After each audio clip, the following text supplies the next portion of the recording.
বৈষম্যবিরোধী ছাত্র আন্দোলনে যোগ দিয়ে গুলিতে নিহত হন লক্ষ্মীপুরের এইচএসসি পরীক্ষার্থী সাদ আল আফনান। ছেলে হত্যার বিচার চাইতে গিয়ে বাড়ি ছাড়া আফনানের মা। মামলা তুলে নিতে আসছে হত্যার হুমকি। লক্ষ্মীপুরের ভিক্টোরিয়া কলেজের এইচএসসি পরীক্ষার্থী ছিলেন সাদ আল আফনান। 4 আগস্ট ছাত্র আন্দোলনের সময় গুলিবিদ্ধ হয়ে মৃত্যু হয় তার। প্রত্যক্ষদর্শীরা জানান, মিছিলের সাবেক উপজেলা চেয়ারম্যান একেএম সালাউদ্দিন টিপুর নেতৃত্বে গুলি ছোড়ে যুবলীগ ও ছাত্রলীগের কর্মীরা। গুলিবিদ্ধ আফনানকে হাসপাতালে নেয়ার পথে মৃত্যু হয় তার। এই ঘটনায় 75 জনের নামসহ অজ্ঞাত পরিচয় আরও 700 জনকে আসামি করে মামলা করেন নিহতের মা। তবে এরপর থেকেই মামলা তুলে নেয়ার জন্য আসছে চাপ, দেয়া হচ্ছে হুমকিও।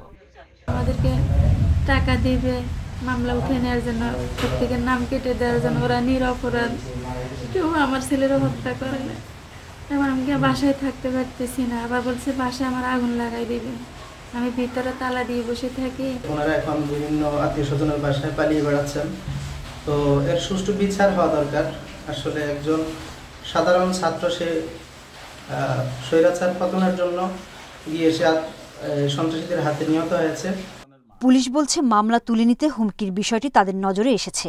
অভিযোগ তদন্ত করে দেখা হচ্ছে।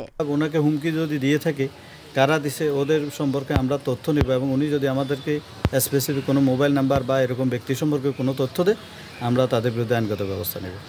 আন্দোলনকারীদের উপর গুলির ঘটনায় ক্ষোভ তৈরি হয়েছে রাজনৈতিক মহলেও। জনতার এই আন্দোলনে যারা শহীদ হয়েছেন, আমরা তাদের আত্মার মাগফিরাত কামনা করছি। তাদের পরিবারের সঙ্গে দেখা করার জন্য আমরা নিজেরা সবাই উপস্থিত হয়েছি। সকল হত্যাকাণ্ডের বিচার করবেন।